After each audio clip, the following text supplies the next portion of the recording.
We had taken a position as a Council of Governors that constitutionally only two types of roads are recognized: national trunk roads and county roads.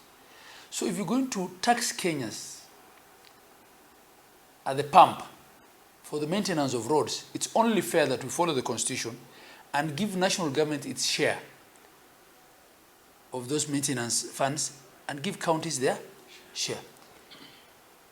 If the national government wants to create another level of government through the constituency and give the MPs money to repair roads from their kitty or from their allocation, that's a constitutional question for all of Kenyans. There's nothing much we can do about it as governors. So, National Assembly just passed the County Government's Additional Allocation Act.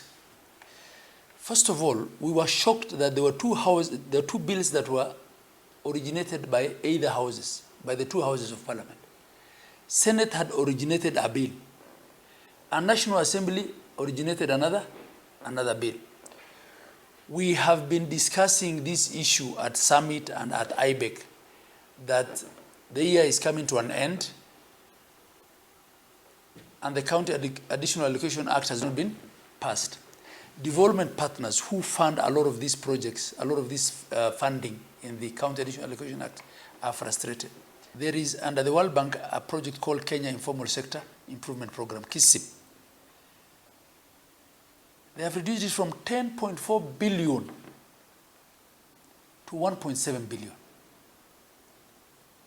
And in KISIP, nearly all the counties are participating. There are many counties that are participating. So when you divide 1.7 billion among the counties, and by the way, this is mostly road improvement works and things to do with, what are they called?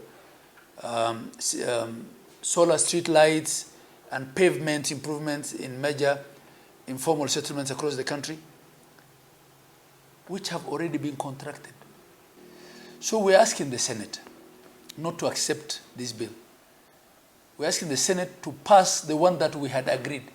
There's a protracted engagement that happens before we come to this stage of passing laws. We appear before Senate, we negotiate with the CRA, right? So I don't know who had an interest in fast-tracking the National Assembly bill as against the one of the Senate. Yeah.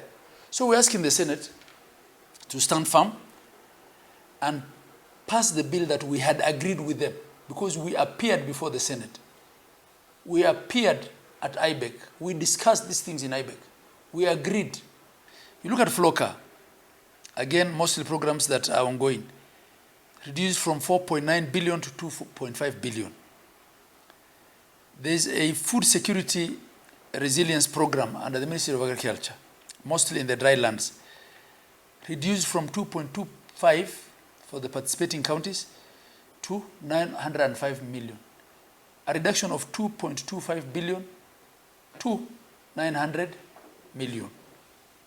There's another one, mostly in the wetter parts of the country, called NAV CDP, supporting agriculture, mostly in the tea and coffee and sectors. From 5 billion reduction to 1.7 billion.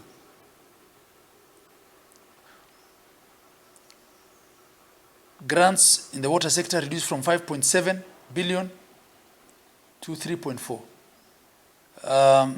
Devolution support. This is about governance. This program is about governance and improvement of how we manage our HR and our finances and budgeting system. Reduced from 1.76 billion to 1.48. There's another major one called Kenya Urban Support Program. This one now does what KISIP does in the informal sectors in the bigger municipalities. Again, reduced from 7.6 billion to 1.6 billion. Who benefits from this?